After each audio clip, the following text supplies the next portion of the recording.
esiphaleni. Insuku uJesu akafune title, akafune endlenhle, akafune emoto enkulu, akafune esonto egcwalayo, kodwa ufuna umuntu. Akagoqi umhlaba ngabantu, kodwa ugoqa umhlaba ngomuntu ozonikela abezikhaleni.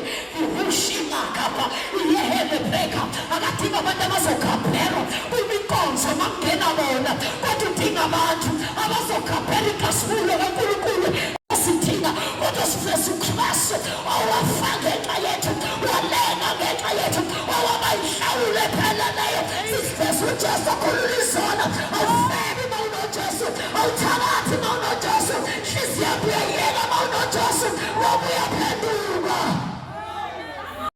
Sokudedela uNkulunkulu akuphahlaze, kudedela uNkulunkulu akudorobe, kudedela uNkulunkulu akusakaze emadwaleni. Akamulani kodwa ushutheka inkasimulo ozovela uhamba khona u-change the atmosphere, ozovela uhamba khona abagulayo baphile, ozovela uhamba khona ushumayele ngamandla nangesifo. Ngeke ulishumayele unganinyazwanga, ngeke ume ungalahlekelwanga, ngeke ume ungakhalanga, ngeke ume ungafukelwanga abantu, ngeke ume ungayasiphi.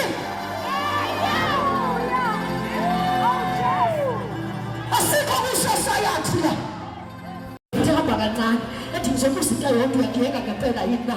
Uthi hayi, uthi uthwe ngashiya, uthi weNkulunkulu bekubuhlungu, uzizwe ukuthi baba ngeke yaphi uma ngasuka kuye, ngoba naso phila kuye. Uthi eqaleni ulizwe khona, ulizwe uNkulunkulu athi bonke bavela kanami bavela ngawo kuwe benhlupheke Jesu. Hayi, uthi Jeremiah, I've got good plans, my plans are not to harm you, but my plans are to prosper you. The enemy ilwa nomuntu right.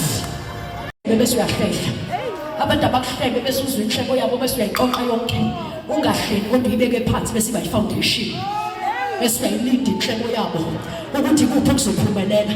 eBhayibhelini alikho izwi lithi kuyophumelela inhleko yabantu, kodwa kuthiwa icebo lakhe lingevinjwa. Asikadingi ukuthi bangahleli, sigade icebo ngoba icebo lakhe alifundeki. Mina ngiyahlebeka, mina kwazi uqoqa bangabakho uhlebe iphumelele futhi inhleko yakho ngayo, kodwa icebo lakhe lingevinjwa lutho. Asikadingi ukuthi bangasihlamuki, asikadingi ukuthi bangasinikeli, kodwa icebo lakhe lingevinjwa lutho.